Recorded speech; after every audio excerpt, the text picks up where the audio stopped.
Hello, friends, and welcome to your Wednesday edition of the Kings of Anglia Ipswich Town podcast. It's getting closer, friends. Ipswich Town were back at Portman Road last night in front of more than 15,000 fans. They played Premier League West Ham in a friendly and acquitted themselves pretty well, by all accounts. That's what we're going to largely be talking about today. I'm your host, Mark Heath. I hope you're enjoying the weather, the heat wave that's sweeping across our fine nation this week. It's sweating balls here at Heath Towers, to use a technical term. Someone who I am sure is enjoying the good weather is Andy the Hutchman, hairy back Warren. How are you? Is it good though? The way you've just described that there doesn't sound great. I was a joke last night at Portman Road. I made the incredibly unwise decision to cycle 4 miles to Portman Road in jeans last night. What are you doing, man? I had to get there somehow. In jeans. Well, this is the problem. You're not. I'm not. I wasn't just going out of the house at 4:45. I was having to plan my clothing up until the time I got in, which was at about midnight. Right. So you're caught in no man's land, and I was ultimately caught in sweaty man's land for the duration of the evening from that point on, because I never recovered. You must have been in bits, sweaty bits by the time you got there, let alone. Yeah, I was. There's no denying it, but roll on November. That's all I say. That's the real quiz. You're a shorts man. Why didn't you just go full shorts? It wasn't going to get that cold, surely, by midnight. Well, you never know, do you? I don't know. I don't know. I'm not sure about shorts for work. Was either of you at 10:30 interviewing football managers and football players wearing shorts? And they wear them. They love it.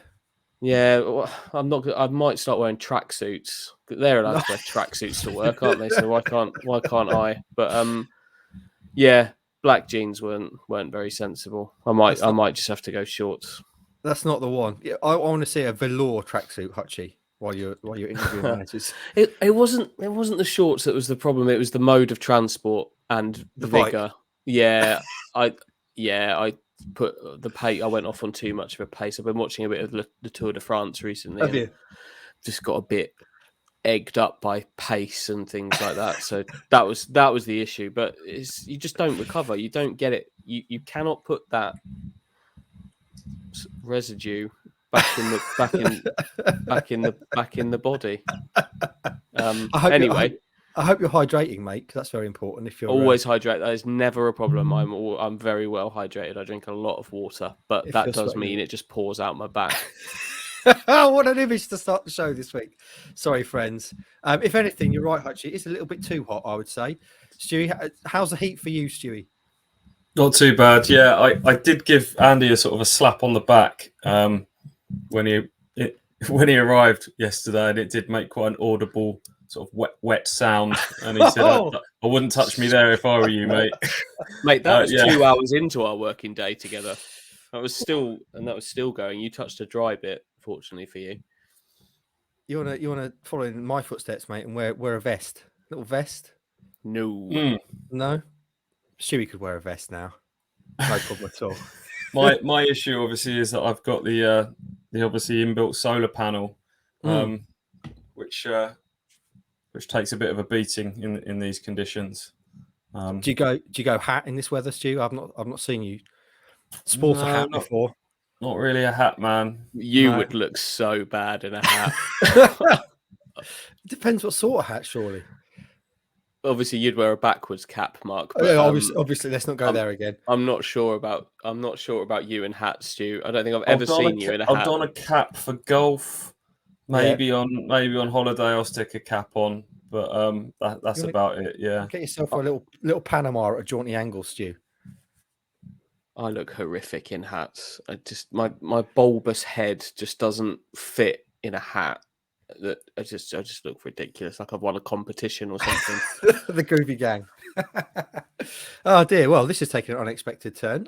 Friends, we're here to talk about football. So shall we do that without any further ado?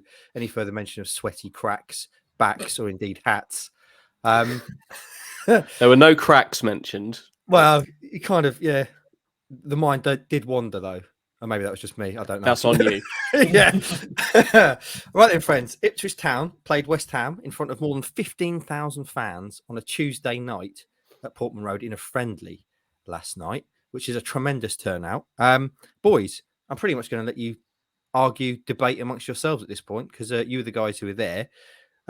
What do we make of it all? I'm going to start with you, Stu. You look at the starting lineup and you think that looks pretty close to what you'd expect to be trotting out on opening day. Kick us off. Yeah, I think you could see probably 8 or 9 of those players starting against Bolton on July 30th, which is coming at us quite quickly. 22 players ultimately got a run out. They changed 3 at half time. They changed the rest of the outfield 7 on about the hour mark. Even switched the goalkeeper around for the last 20 odd minutes as well.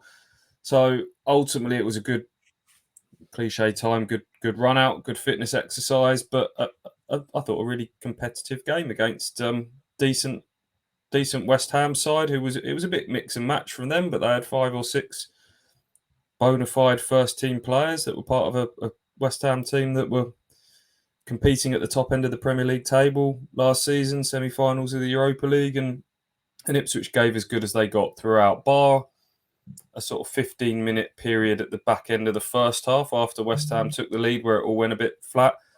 I thought the pace and the tempo and the competitiveness of the game was really good, and the reaction of the crowd at the end, good warm applause, told you everything you needed to know about the match. A serious step up, I think, in terms of what pre-season's been like. Obviously, behind the scenes, loads of hard work ongoing in training, but that Needham game was always a bit of a, seemed like I didn't see the game, I wasn't there, but it always seemed like a bit of a blowout game to me, so far ahead of any more sort of games. It was just kind of a blow the cobwebs off kind of job.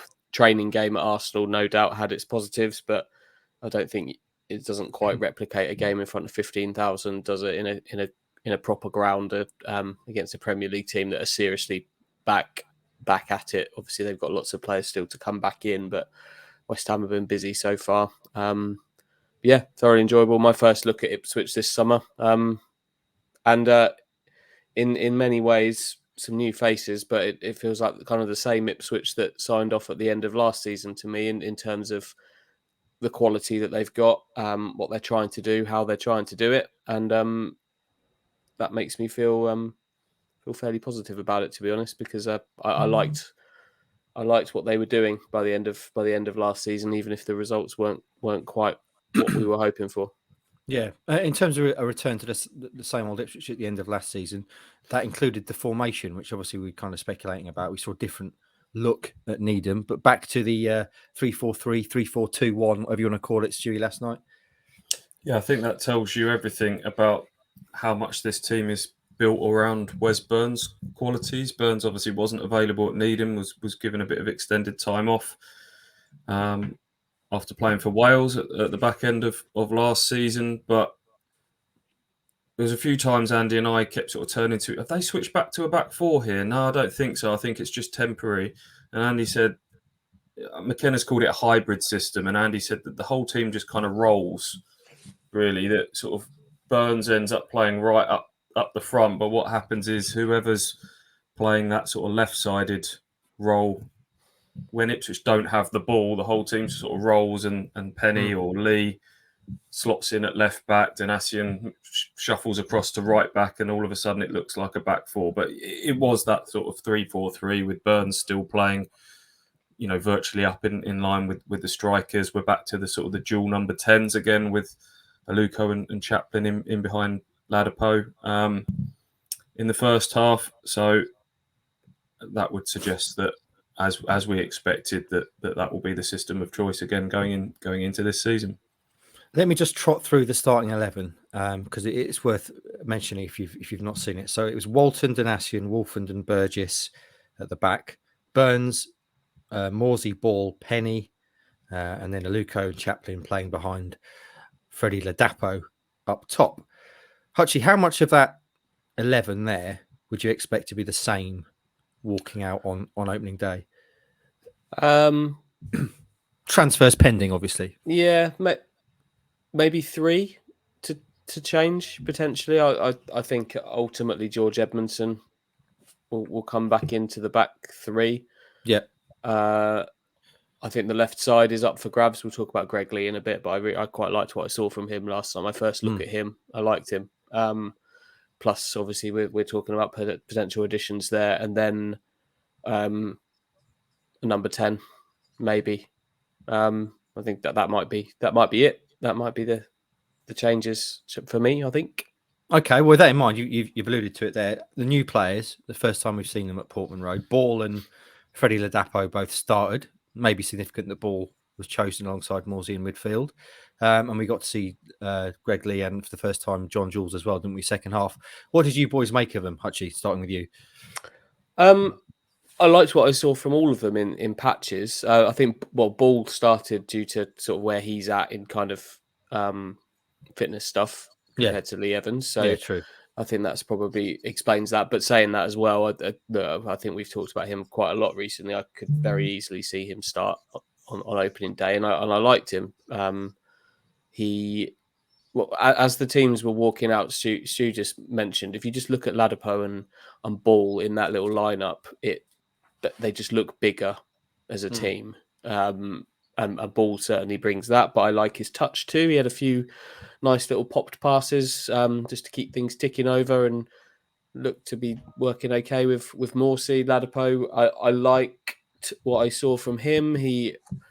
I think I particularly like him where he's able to just kind of get in behind a little bit and then hold the ball up, which I like. Morsey did that on a few occasions. I saw Sam Morsey like trying to G him up and get him going, and we need more work rate from you up top, which is something we've heard from Rotherham, isn't it? But I liked what I saw from him as well. They were the two starters. Were they? Is that kind of what they were like at Needham, Stu? Sort of similar.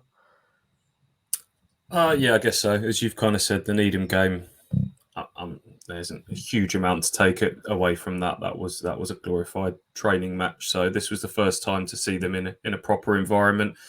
We got to see Freddie Ladapo open his legs a bit and show that sort of raw power that he's got. That don't giggle at that. Come on, you're better than that. I'm not. I'm really not. McKenna talked about his sort of pace and directness in behind when they were preparing to play Rotherham last season, and we saw a bit of that, notably in the first half when Sam Morsey who nicked the ball and sent him racing away from inside his own half, and he hit the post with the one-on-one when he reached the box, but ate up the ground pretty quick. There was a point in the second half where he I think he had about 10 yards to make up on Aaron Cresswell when the ball got kind of put into the corner, and he burnt past him and kept the ball alive. So he looks like someone that will give Ipswich a bit of a threat in behind. And then they had the luxury of replacing him with Caden Jackson in the second half. So if you're a tiring defender that's been dealing with Ladapo running in behind you constantly, and then Caden Jackson comes on, who's just as quick, if not quicker, that could break a few teams this season. I could see the potential for that. Talk to me about Greg Lee then, Hutchie. You said you like the look of him. He came on at half time, didn't he? Everything we've heard about him is that he sounds like he would be a good fit for this team. Super athletic, super dynamic, likes to bomb on and get forward. What did you make of him on your first look at him last night?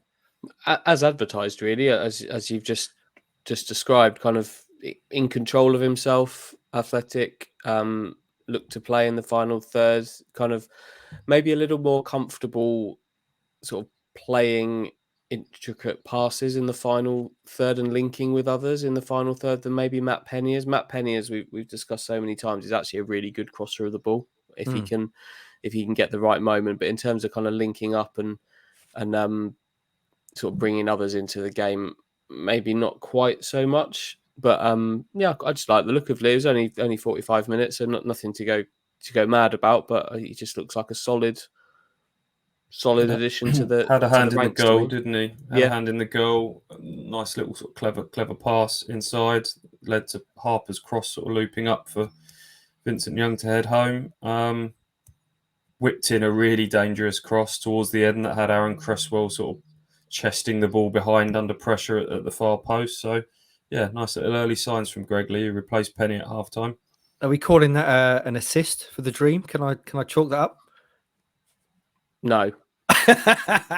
Fair enough. All right. Let's just finish off the new lads then before we talk about other stuff. Tyrese John Jules.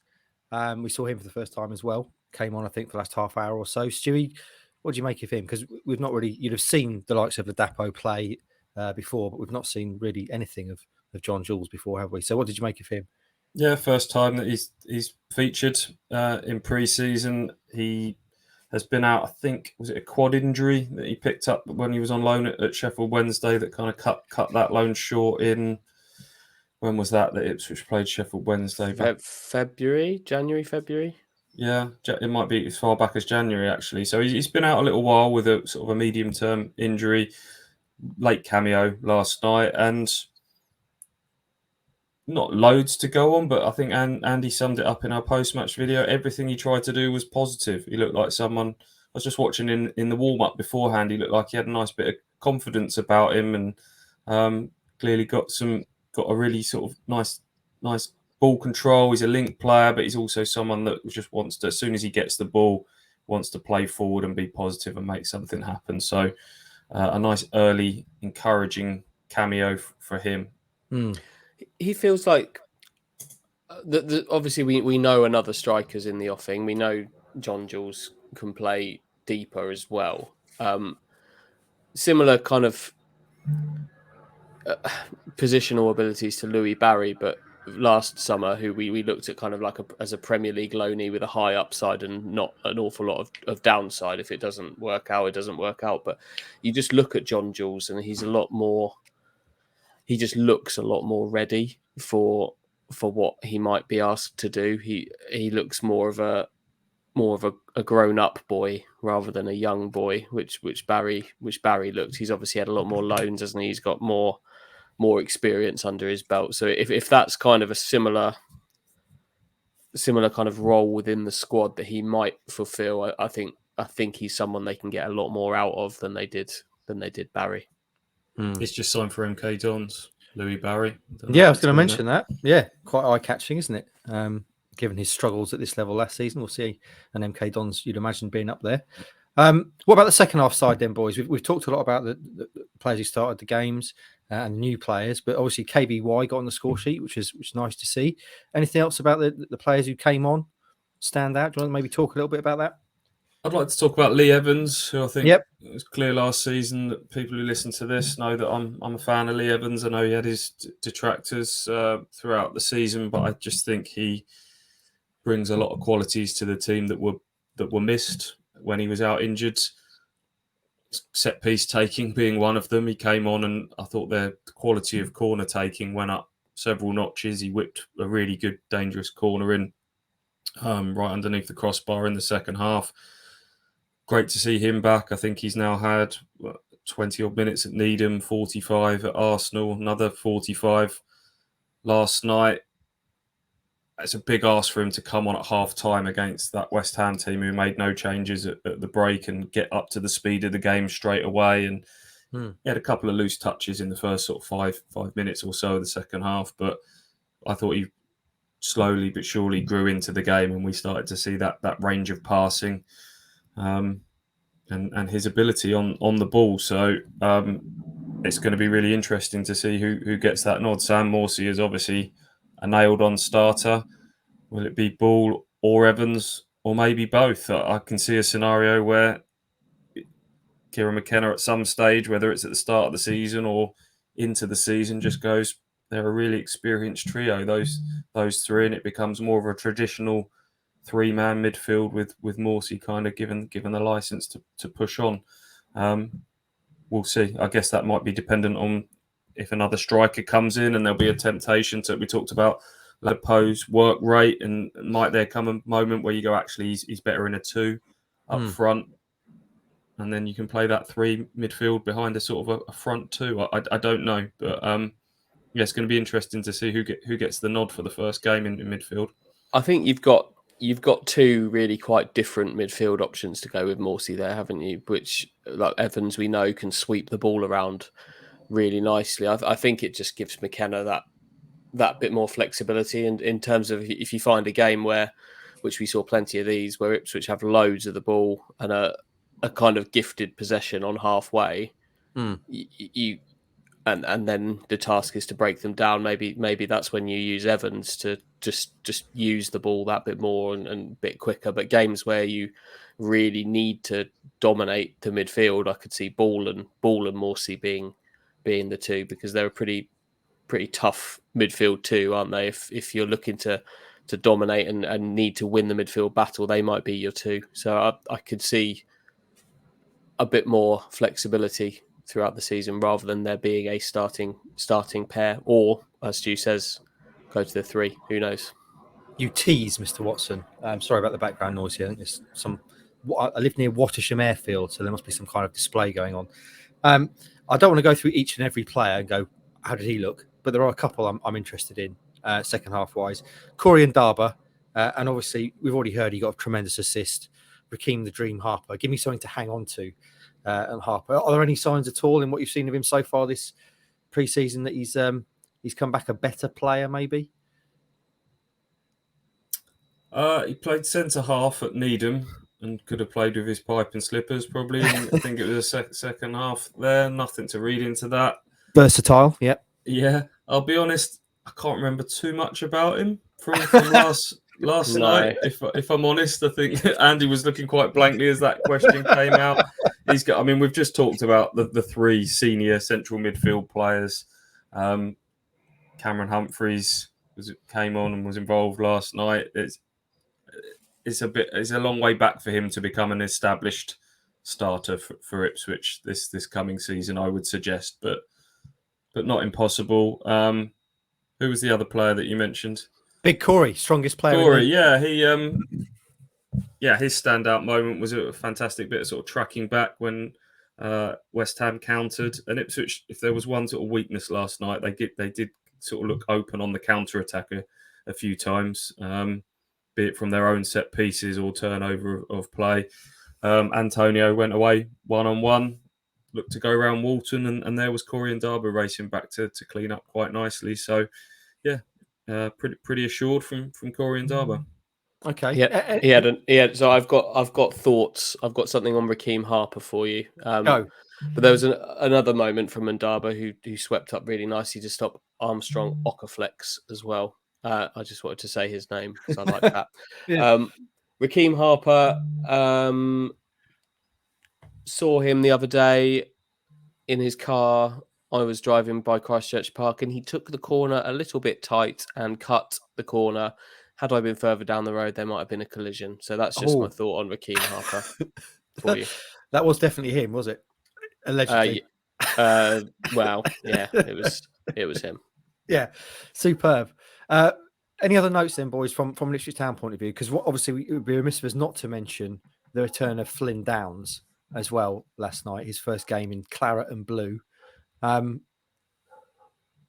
That's not Benson, is it? That's someone else's. No, that's at my end now. Sorry. Excellent. It's all kicking off. Apologies for the background noises, friends.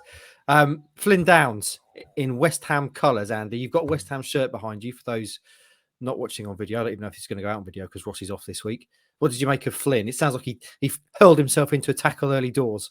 Yeah, he suits claret and blue. I think he looked very comfortable in that kit. He looked to have a little bit of a spring in his step during the warm up. I think just running out on a pitch wearing that, obviously in very familiar surroundings for him. A few nods and smiles at people that he obviously knew, which there weren't too many of in the Ipswich ranks really. But yeah, within 90 seconds he had kind of dragged down Sonny Aluko from behind after being schooled by him on the touchline, and that theme kind of continued really. I think every time Sonny Aluko got the ball, he seemed to be kind of twisting and turning his way away from Flynn, who was just the Flynn Downs that we know really. Tenacious. I don't think he doesn't really do friendlies. We've seen him sent off in a friendly for a headbutt, haven't we? So friendlies isn't kind of what he does. He was tenacious, looked to win the ball back, had a few decent driving moments forward with it as well. So he'll be pleased with his first sort of West Ham appearance, and hopefully for him there's loads more to come.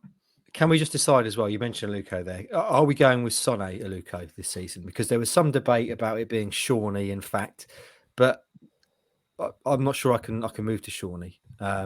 It's Sonny, isn't it? It's Shawnee, but yeah, he's fine. We'll all just carry on the way that we've become accustomed, I think. We'll go with Sonny. If we're going to embrace it, I mean, now's the time. New season. I was uncomfortable just suddenly switching to it midway through a season, but I'm open. We just need to make a decision, boys. Let's decide by the Bolton game. We'll give ourselves a couple of weeks to think this over, workshop it. Might be able to ask him in this period and get a definitive answer. If we could get an actual definitive answer from the man himself, that would be good, because it would be nice to pronounce his name correctly. If indeed we've not been for so long. But let's lock that in by the Bolton game. And then that's it. Excellent management speak. Sorry, okay. While we're on the subject of Sonny/Shawnee, I'm not just conflicted about his name. I'm also a little bit conflicted about him as a player at the moment, because if you have a little look at social media last night, a lot of people were picking him as Ipswich's man of the match. And don't get me wrong, he is lovely to watch. He's silky smooth. He's got a really tight turning circle. Like you say, he scored downs a few times. He was so close to slipping sort of through the eye of a needle pass for people.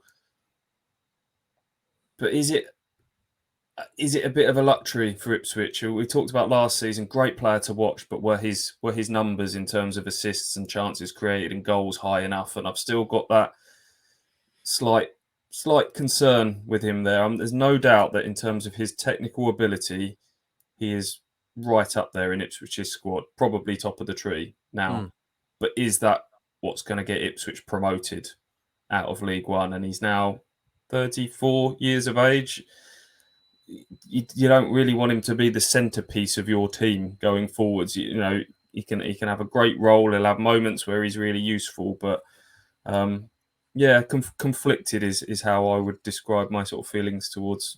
Right now, if you look at it, it's that area of the pitch. Ipswich, you're looking for them to kind of tool up in the summer, aren't you? But they've actually regressed in what they've got in that area of the pitch, given that Selina's gone. I know Selina's almost has kind of split opinion in many ways about whether what he produces is enough for that position. And then if you look at what he produces compared to Aluko, there's a gap between them, isn't there? So we've talked about that position being an area for recruitment, and I think it absolutely has to be this summer, because I look at the team that they put out last night, and for all the solidity, I like the way they set up defensively. I think they've probably got the midfield sorted.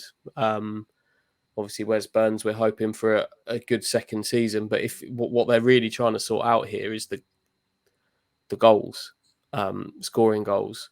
And I don't think for all the quality that Ladapo could bring, I don't think swapping Bon and Norwood for Ladapo is going to sort that out, is it?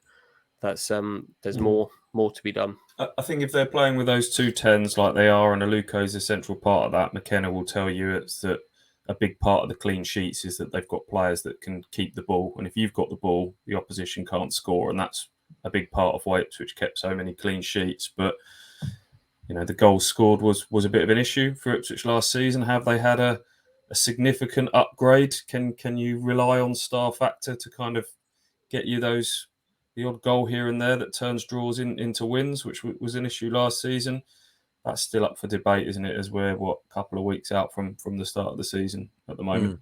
One more note on last night before we move on, boys. Portman Road itself. It was your first look at the new look Portman Road. First time you've been back there.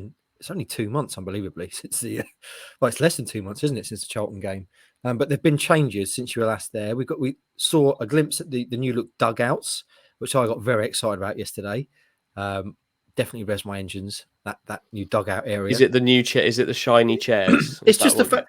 Yes, the chairs are lovely. The gamer style chairs, which I'm too old to buy for myself now. And I'm slightly envious about that. They look incredibly comfy. And it instantly, for me, upgrades the ground, the way it looks. That kind of posh dugout area, it has Premier League vibes, doesn't it? And last night you also saw, though I understand it's obviously not working, it's not going to be until the Bolton game, the big screen. What did you make of just the return to Portman Road? How's it looking, boys, for those of us who weren't there last night? There is no screen. There's no screen? It's still a building site over there. Okay. But that is going to dugouts be look there, good. though. Dugouts look good. Yeah. Stu, give me anything. What can I say? New dugouts, excellent. Like those, we haven't actually been able to give them the test out ourselves. We were hoping we might do our post-match video on them last night, but we ended up doing it in the. We let ourselves into the director's box area and did that at the end of the game instead. So maybe that's one for the We'll get there, South mate. End game. We'll give them a try out. Are they? Do you think they're heated? Do you think you can turn them on? I'd like to think so. Oh, I don't know. Like, a lot of clubs are so protective over those seats, aren't they? I'm sure we've been to so many. I've been moved on from sitting in those seats at so many grounds. I'm just sitting in a seat. The cover's still on it. I'm sitting on the cover. I'm just waiting to interview someone. Please, can I sit on this seat? No, you can't. Move on. But I'm sure Ipswich will let us sit in them at some point. We need the Watson and Warren posterior review. Another question about the dugout, though, is it does seem to be quite a large design flaw. Just looking at the pictures, as someone pointed out when I shared them yesterday, there's no cover, is there? What happens when it's absolutely hammering it down with rain? A lot of grounds don't have them. I guess you'd be hoping that the cover of the stand does the. It depends what way the rain's going, business though, for you. I suppose, yeah. We will see. Lots to look They'll forward to. They'll be fine. They like a bit of rain anyway. They'll be all right. Yeah, but I am excited about them. So indulge me in that. And I would like to know if they're heated. That'd be tremendous. Should we move on, friends? Joe Pigott wasn't playing last night. One of two notable absentees. Kyle Edwards being the other one, who had a slight knock, I understand. But Joe Pigott's obviously more interesting because he's been linked to Portsmouth. Stu, you got a chance to speak to Kieran McKenna after the game. Do you want to bring us up to speed there? Yeah, a bit of manager speak on that one in terms of why Joe Pigott wasn't among the 22 players that got some game time. He'd featured against Needham, he'd featured against Arsenal, wasn't there last night amidst strong reports from the Portsmouth end that they inquired about him on loan, option to buy. Our understanding is he is available for that sort of deal. I think Ipswich would be prepared to take the risk of loaning him to a potential League One rival after his frustrating season last year. We've talked about the striker options and their desire to get another one in the door. Not quite as advanced as I think it's been made out in other quarters, but nevertheless, there's every chance that Joe Pigott signs for Portsmouth. But Kieran McKenna's explanation last night that he is part of the squad at the moment, inverted commas, and as it stands, inverted commas, will be involved at the weekend. So I thought those two little comments spoke a lot about where we might be at with Joe Pigott. We've said since the start of the summer, haven't we, Hutchie, that probably that Pigott would move on. But if this particular move happens, he goes to Portsmouth, very much you'd imagine a promotion rival in the coming season. Is that a wise move for you? Yeah, I think I'm fine with it. I don't think Ipswich can be too picky. I don't know that there's some criteria here. One, Joe Pigott does not fit what Kieran McKenna's trying to do. So I think he was always going to be moved on. But where are you going to move him to? His salary won't be insignificant. So you're going to want some of that back from wherever it goes. And there's only a certain sort of level of club that are going to be able to offer you something like that. And also kind of satisfy what Pigott wants as well. So I kind of think you haven't really got much of a choice here if you're looking to move him on. You can't kind of protect like yourself from every club. But Ipswich will be confident that they can be a better team than Portsmouth this year. And you know what? If Portsmouth signing Joe Pigott removes an obstacle in trying to sign George Hurst for Ipswich, who obviously was on loan at Portsmouth last season, I'm sure they would absolutely love to have him back. Ipswich will have competition from various places for him, I'm sure. But if that removes an obstacle for a player that they see as being a better fit and a better player for them than Pigott, then so be it. But yeah, I don't think I'd have a massive problem with this game. He wouldn't be able to play against Ipswich if he was on loan anyway. So you're not going to be directly coming up against him. So no, it wouldn't really worry me, I don't think. In terms of incoming, Stu, there was again, you spoke to Kieran about that last night. George Hurst is a name that won't go away. Any updates there from the boss, as it were? Not massively. The usual sort of vague. We're working hard behind the scenes, and we're in that sort of, as we've discussed, that sort of little lull period where you can have done some frees and loans in the early part of the transfer window. Now you're waiting for the chain reaction to happen. We talked about Hurst and Leif Davis at Leeds, who are part of Premier League squads that are away on tours and stuff like that at the moment. So it's just a bit of a waiting game on those. But to be honest, there's no point rattling off a load of names to a manager at this stage. Are you interested in Davis? Are you interested in Hurst? Because as I've just sort of outlined with the comments on Pigott, you get the sort of politician's answer. I'm not going to talk about another club's player. It's disrespectful to talk about them. You just get it's a bit of a silly dance that we have to play, but they are two players that Ipswich are interested in. They're up against championship competition for George Hurst. I think it's the way that sort of Portsmouth are talking. I think they're probably resigned to the fact that they're probably not going to be able to get him back. Whether Ipswich can get him, I don't know, but there will be other targets. I've mentioned the two players that we're aware of that are big targets, but they'll have some other plates spinning in both of those positions for sure. It'd be a slight potential wrinkle in anything for Leif Davis as well. I don't know if you guys have seen this morning, but Leeds' kind of starting left back has been ruled. It's got out for a couple of months with an injury, Junior Firpo. So that's not that I think Leeds will necessarily be hanging their hat on Leif Davis to come in and be their starter, but it might just be another little wrinkle in what was already a fairly difficult deal anyway. Yeah, I see Davis, I think, is the only left back on their tour, isn't he, to Australia, Leeds. So we'll see what happens there. Jesse Marsh saying that he really likes him as a player. Whether or not he'll like him enough to start him in the Premier League, I don't know. We'll see. In terms of manager speak, Stewie, you've spoken about that there, the language of managers. We have to talk about something that came out this week from QPR. Reference Macaulay Bonne. On the back of your exclusive chat with Macaulay, which went out last week and we spoke about on last week's pod, QPR boss Michael Beale has said that he's had a chat with Macaulay, a clear the air chat, as we call it in the trade, and he's basically said that Macaulay's claimed he was misquoted and he does want to be here, and the journo, that's you, Watson, you liar and cheat and charlatan, left out all the quotes about how much he loves QPR. It's only fair that we discuss that in this forum, Stewie. So I'll leave it entirely up to you what you want to say. Go for it.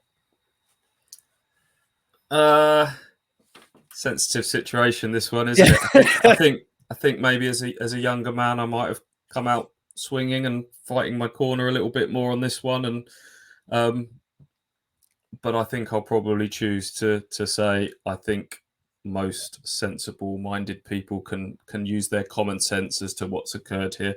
The first thing I'll say is that there is a line of quotes in there about, maybe it will still happen for me at QPR, and there's a real buzz about the place under Michael Beale. That was the extent of what Macaulay said about that situation. It's it was over 4 pages in the newspapers, about 3,000 plus words there. I think you've got a decent flavour of where Macaulay Bonne's head is at from that article. It's probably made for a very awkward conversation when that went to print. And then gets hooked in by the manager. So I haven't managed to catch up with Macaulay since those comments from Bill, but I wouldn't blame Macaulay if he had to do a little bit of backtracking with his manager, and I certainly don't blame Michael Beale for trying to kind of take control of the narrative for his own perspective in front of QPR fans. But I'd like to think that listeners to this podcast wouldn't be sort of questioning the integrity of the interview and what was included. Very diplomatic. This is why you can't get a blue tick though on Twitter, isn't it, Hutchie? You're a complete. What's it like working with such a charlatan? Journo. That's never a positive term for someone, is it? No. Yeah, it doesn't surprise me with Watson, if I'm honest. But, it's quite an extravagant misquote isn't it? To string out over 3,500 words of misquoting. Is quite extravagant. But I think, in all seriousness, I think everybody associated with Ipswich knows Macaulay Bonne and his love for Ipswich Town. So, football is what it is. Michael Bill, Macaulay, it says you thought about getting an Ipswich Town tattoo on your holiday this summer. No, I said QPR gaffer, QPR tattoo. We were talking about shorthand the other week on here, weren't we? And you said that your shorthand isn't quite what it was, Stu. So was that Damning. the issue here? Damning. It was just all down to the shorthand circuitry. Just makes it up, mate. I see you in court, Bill. Right then, friends, we're coming to the end of the podcast. We've got about 5 minutes left in the runtime, boys. Is there anything else you want to discuss? Anything that's caught your eye? You've mentioned Louis Barry moving to MK Dons. Stu, you're monitoring all the big moves in League One, keeping updating. Is there anything that's caught your eye in that respect? I need to do a bit of an update on that today. Derby have signed another, haven't they? Or they're close to signing. I think James Collins, a striker. I like him, Stu. I think he's a good. I've always liked him. He's a good player. I think he'd score a bucket load in League One in the right team. Got a lot of experience in that squad at the moment. Whether they can pull it all together, whether age goes against them, I don't know. But yeah, interesting what's happening there. Got a couple of things to discuss from last night. I know Andy wants to talk about squad numbers at some stage. I'll put that across to him. But I've got a bit of an update on a long-running discussion from the KOA pod food at Portman Road. They've upped their game. Have they? They've upped their game, yeah. We turned up last night. There was all these silver serving trays, each one sort of laden with rice and chili con carne. And in the press room? Yeah, so I want to say thank you to press officer Marcus Nash, who was very quick to come over to us and say when he was in the process of getting the job about a year ago, he was doing a bit of listening in to various Ipswich Town podcasts, and it stuck with him. Mike Bacon's comments about MASH and the food offerings, and he vowed that if he got the job, he was going to sort it out for us, and sort it out he has. So thank you, Marcus. That went down an absolute treat. Not just sort of a bar laden with chili choices, but a little tortilla chip station as well. Oh. A few meters away with some chips there, some cheese, some sour cream. That's what makes a meal, in my opinion. Sure, give me a good a little side piece. Always have a little side piece on the go. Sure. That's a piece of advice from me. That served me well. But you can produce a really nice homely chili, which is exactly what they did, but you can take it to the next level with some side piece action, and that's exactly what they did. No, well, yeah, just what are you laughing at? Hutchie and his side pieces. What are you like, honestly? Exactly. Nice fresh lick of paint in the press room as well. Removed some of the completely out of place motivational posters that were up in there. I think there was one up there that said "Dare," had a picture of an eagle on it, and it just said "Dare to soar." Don't know what that was doing in there for a decade, but there's now like really nice kind of these, those kind of glass pictures almost of Portman Road in there. You'll be pleased. Fabio's up in there. Is he? In the press room in Tremendous. all of the pictures from his kit launch of the away kit. He's up on the press room wall as well. So this is the best news I've had for quite some time, boys. So the food stepped up. We've got a picture of Fabio Wardley, and also I note from people talking about the fans last night, San Miguel on tap at Ipswich Town now. I don't know if you can verify this, but that for me has got to be a major step forward. I mean, Ashton's talked when he came, didn't he, about making sure the food was right and the beer was cold. But this if they're getting beers like San Miguel on tap, this is a whole nother step up in the fan experience. Well, they're doing all of that themselves now, aren't they? They've taken all of the cake. I be honest, I don't sample the kind of the kiosk concourse facilities on match days, but that does sound like a significant upgrade to the reviews that we heard from previous years. We need to get this confirmed, and we need a fan review. The boy Roscoe is the man to sort that out. Obviously, he's not around this week. Squad numbers, Hutchie. Stu just mentioned you want to talk about squad numbers. Is that one for another day? You've got I've got one concern about the skipper, haven't you? I've got No, it's not. I don't know if it's a concern or something I'm hugely up for. So we all know Sam Morsey loves the number 5 shirt, right? We know that. He's always loved that. Wears that everywhere he goes. Currently owned by George Edmondson. Completely from nowhere, Sam Morsey wore the number 14 shirt last night. 1 + 4 equals 5. Do you remember Ivan Zamorano? No? Yes. Stu does. Mark doesn't. He used to play for Inter Milan at a time where Ronaldo was at Inter Milan. Ivan Zamorano wanted to be number 9, took the number 18 shirt and put a little plus sign between his 1 and his 8. Is Morsey going to put a little plus between his 1 and his 4? If he is, I think, having slept on it, I'm all in on it. Put the plus on there. It'd be iconic. Zamorano's is iconic. Numbers You're both don't shaking matter. your head. Numbers don't matter in friendly. Surely they just whack on any old shirt they get thrown at them. Well, you say that they all kind of wore their squad numbers. Most of them wore their proper squad numbers last night, apart from Morsey. So I have got legitimate concerns on this front. It's not the impossible. plus isn't for me. The plus is for me. I've decided. It's Dennis Rodman vibes, isn't it? You know, when he digressing into another sport, obviously wore 10 at Detroit, moved to Chicago, wore 91, went somewhere else, wore 73, all adding up to 10. So that means Morsey could wear 23, Hutchie. The iconic, probably the most iconic number of all time. Yeah, that if you're going to put a plus on that, that would be better than that would be better than that. I'm dying for a Morsey 23 shirt. That'd be tremendous from a marketing point of view. I still think he's going to end up in the number 5 shirt. Yeah. Yeah, I've got some. I think he will, if I'm honest. When are squad numbers out, Hutchie? I'm shamefaced. There's no set date. There's no set date. There's no set date for it. Some clubs have done theirs. I think Peterborough have done theirs already, which is quickly. I don't think Morsey's going to be 23. That's a Luco's number. So for the squad number fans out there, I have written these down for the new boys. Well, Ladapo took 10, which was Norwood's number, right? Yeah. John Jules took 9. Dominic Ball number 4.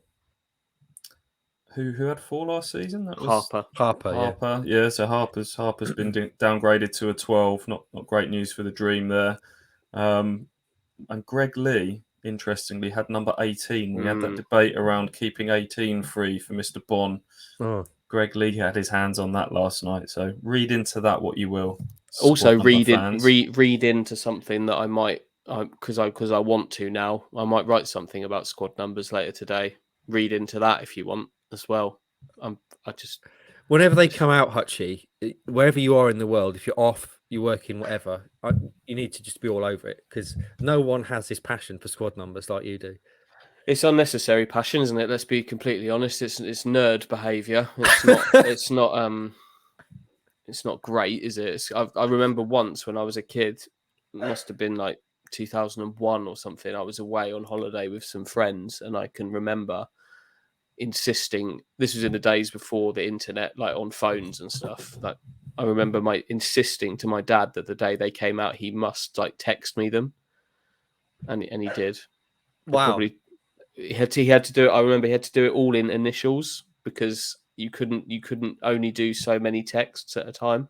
And it was my dad. I don't know if he knew how to do it properly, but I remember quite vividly getting this text and finding out that Darren Ambrose is 22, not 32 anymore.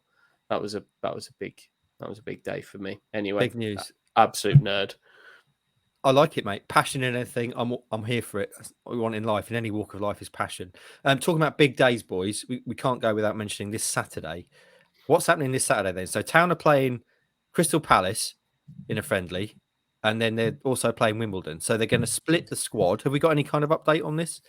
No, they still haven't formally announced this, but Kieran McKenna kind of confirmed it in his post-match, obviously a story that we ran last week to say that we understood that was going to be the case. McKenna has now said that is going to be the case. So, yeah, they're going to split the squad in half.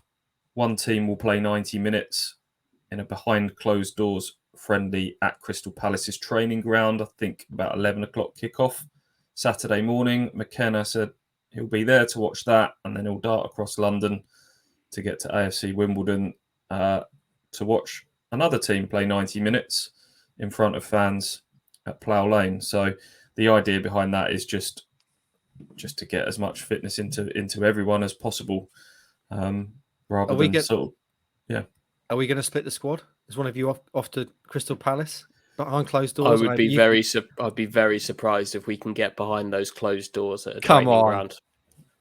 You two, of course you can.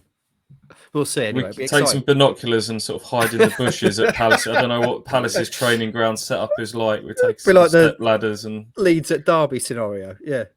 Palace, like at proper Crystal Palace, are away. I think they're in the Far East at the moment on a pre-season tour. So that's going to be like a young Palace team, and I think the Ipswich team will be kind of representative of that. Yeah, I think it's going to be interesting because clearly they're going to send a stronger squad to play in front of paying fans at Wimbledon. You can start to read a little bit into, it'll probably be made clear to them, this isn't a punishment if you're going to the Palace game, or, you're very much in my plans, but I think you'll get if you go into Palace, you've probably got a decent indication that your starting spot for Bolton is unlikely. Oh, Raheem's going to be at Palace, isn't he, boys? I think there's every chance that Raheem. Are you still holding on to this? I should stop it. We had actually a message via the. I'll see if I can bring it up while we talk about it, because there was someone saying basically that you've got to stop giving players nicknames because it's just cursing them. Let me see if I can get it. It's not gone great, has it? If we're being honest and truthful about it, it's been an absolute dumpster fire, Hutchie. Let's be honest. Junior Harris, it was. I have a theory why players aren't making the cut at ITFC, and it's not Ross's fault for keep using the good old moniker. It's all Heath's fault for nicknaming players as soon as this happens. They get pushed back and away more times than Ross's driving test. So, for example, KVY, obviously I called him the Jelly Man. He's been injured ever since. Drizzy Drinan, we all know what happened there. Cruelly let go. Absolutely smashing League Two and you one at the moment. Raheem the Dream we're talking about right now. And obviously the Crane Train, Ross Crane, again, cruelly and wrongly let go by Ipswich Town. He says, I fear for Nico Valentine's future at the club. He's another one I've nailed my colours to in the past. What's his nickname? What is he, the Lover Man or something? I think I just called him Nico Bullet for my Valentine. Okay. I enjoyed his pink boots at Dartford at the start of last season, back at the friendly. But anyway, yeah. So I'm going to embracing the Valentine's theme. I like that. Yeah, I'm officially cutting calling anyone anything this season. Raheem the Dream has to stay because he's already been christened, but I do fear for him going forward. Why don't you wait until they've done something? But I'm a champion of the underdog, Hutchie. I respect the fact that you've stuck by it, though, because we know with Ross, he has his boy, and then at the first sign of adversity, he just ditches them. Whereas I respect that you stick with these guys till the death. I mean, you're still standing by Drinan now. Why wouldn't I? He's absolute baller. Have you still got your shirt? I have, mate. Yeah, it's up in the office. I'll see if I can rotate my my computer, which is where everything falls apart now. Oh. Another classic Ross moment there. What is all that on your bed? This is various. That's a fan I made this morning. That's the winter tog duvet. There's some various things from Amazon there, which I've yet to deal with. That's a teddy bear I bought Liz when we first started going out, which has been with us for 22 years, called Barnabas, if you're asking. So there you go. And that's a look inside the Heath Towers Nerve Centre. And there we go. Sorry, mate, carry on. I've got a cat on my spare bed. Can you see him there? I can, yeah. He's looking very relaxed, old tiger. He's incredibly relaxed. He is embracing the heat, just lying around, relaxing. He's got no cares in the world, that kid. Cats have the best lives, don't they? They just do whatever the F they want, cats. Got to admire that. Right then, friends. We've now managed to do an extra 15 minutes on squad numbers and various things since we started to wrap up. Any other business, friends? I think we've covered everything there, have we? No other business. No other business. Superb. Just then, your usual reminder to support our sponsor, Manscaped. Use the code KOA at manscaped.com for 20% off and free delivery. And also, Please follow us across all our social medias. YouTube, it's Kings of Anglia on YouTube, Facebook, Instagram, and Twitter. And also, please, friends, leave us a 5-star review on iTunes, because we've not had many of those recently. We've had a couple. It's always nice to get some reviews. Shout us out. It's great to get feedback from the KOA army. Hope you enjoyed the show today, friends. Enjoy the rest of your week. Remember to keep drinking water. Always get a side piece, as Hutchie as well. And we will speak to you next time.